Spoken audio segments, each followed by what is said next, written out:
ایک شاعر تھا، سبع معلقات کے نام سے آج بھی مدارس میں پڑھائی جاتی تھی، پہلے اب تو شاید نہیں ہے.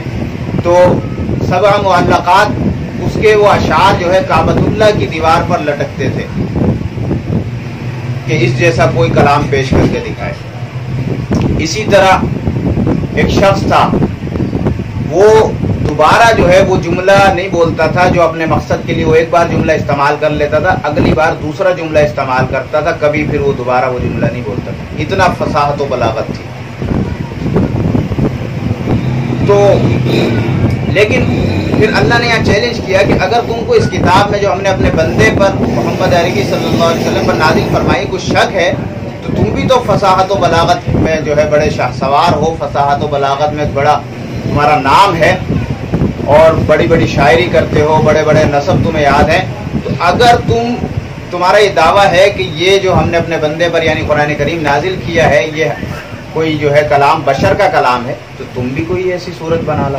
پہلے اللہ نے چیلنج کیا تھا قُلْ لَئِنِ اجْتَمَعَتِ الْإِنسُ وَالْجِنُّ عَلَىٰ أَن يَأْتُوا بِمِثْلِ هَٰذَا الْقُرْآنِ کہ اے نبی صلی اللہ علیہ وسلم ان سے کہہ دیں کہ تم تمام جنات انسان مل کر اس قرآن جیسا کوئی قرآن لا کر دکھاؤ. اس چیلنج سے جو ہے عاجز رہے. پھر اللہ نے فرمایا فَأْتُوا بِعَشْرِ سُوَرٍ مِثْلِهِ، چلو پورا قرآن نہیں لا سکتے 10 صورتیں لے آؤ. لیکن جب وہ اس سے بھی عاجز رہے تو اللہ نے فرمایا چلو 10 سے بھی اس سے بھی کم کرتے ہیں، فَأْتُوا بِسُورَةٍ مِّن مِّثْلِهِ، ایک صورت لے آؤ. اور قرآن کریم کی 3 صورتیں سب سے چھوٹی ہیں، سورۃ العصر، سورۃ الکوثر اور سورۃ النصر. یہ 3 صورتیں. اسی لیے فقہاء کرام نے لکھا ہے کہ کوئی بندہ اگر ایک چھوٹی صورت تلاوت کر لے یا ایک آیت ایسی تلاوت کر لے جو 3 آیتوں کے برابر ہو تو اس کی نماز ہو جاتی ہے. تو اللہ نے چیلنج کیا کہ اگر تمہارا یہ دعویٰ ہے کہ یہ کسی بشر کا کلام ہے تو تم بھی ایسا کلام پیش کرو. عبداللہ ابن مقفع ایک شاعر تھا اور ایک فصاحت و بلاغت میں بڑا مشہور شخص تھا. تو اس کو اس دور کے سرداروں نے، مشرکین نے کہا کہ تم اس قرآن کے مقابلے میں کلام بناؤ، کلام پیش کرو. وہ کہنے لگا کہ اس کے لیے وقت درکار ہے، میرا خرچہ کون اٹھائے گا، مجھے راشن کون دے گا. تو عبداللہ ابن مقفع کو اس دور کے مشرکین نے کہا کہ تیرے راشن پانی کا انتظام ہم کریں گے، تو قرآن کے مقابلے میں کلام بنا. تو عبداللہ ابن مقفع 1 سال تک جو ہے اپنے گھر کے کمرے میں رہا، اس کا کھانا پانی راشن وہیں پہنچتا رہا، اس کو سب کچھ وہاں ملتا رہا. 1 سال کے بعد کافی سارے جب اس نے کاغذ جمع کر لیے اور کلام لکھ کر جو ہے وہ 1 سال تک لکھتا رہا، جب وہ باہر نکلا تو ایک کھڑکی کھلی ہوئی تھی اور اس کھڑکی سے ایک بچی تلاوت کر رہی تھی. سورہ ہود 12ویں سپارے کی آیت پڑھ رہی تھی وَقِيلَ يَا أَرْضُ ابْلَعِي مَاءَكِ وَيَا سَمَاءُ أَقْلِعِي وَغِيضَ الْمَاءُ وَقُضِيَ الْأَمْرُ وَاسْتَوَتْ عَلَى الْجُودِيِّ وَقِيلَ بُعْدًا لِلْقَوْمِ الظَّالِمِينَ. جب اس بندے نے عبداللہ ابن مقفع نے یہ آیت سنی اور اس میں فصاحت و بلاغت کے جو فصاحت بلاغت استعمال کی گئی ہے تو وہ عبداللہ ابن مقفع نے ہار مان لی اور کہنے لگا کہ یہ ایک آیت میرا سارا کلام کھا گئی،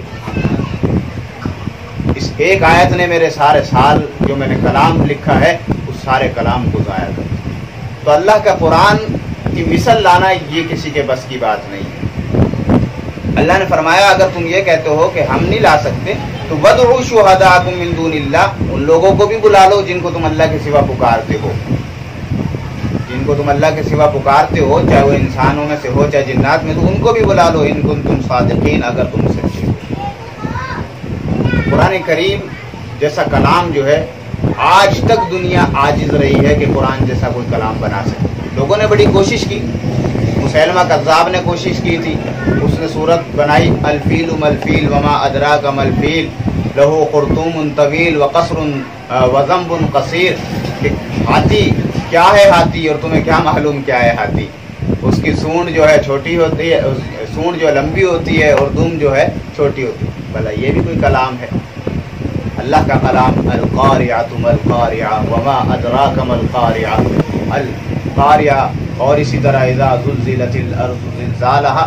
اللہ کا کلام کیا ہے اور یہ اس کے مقابلے میں کیا بنا کے لا رہے ہیں.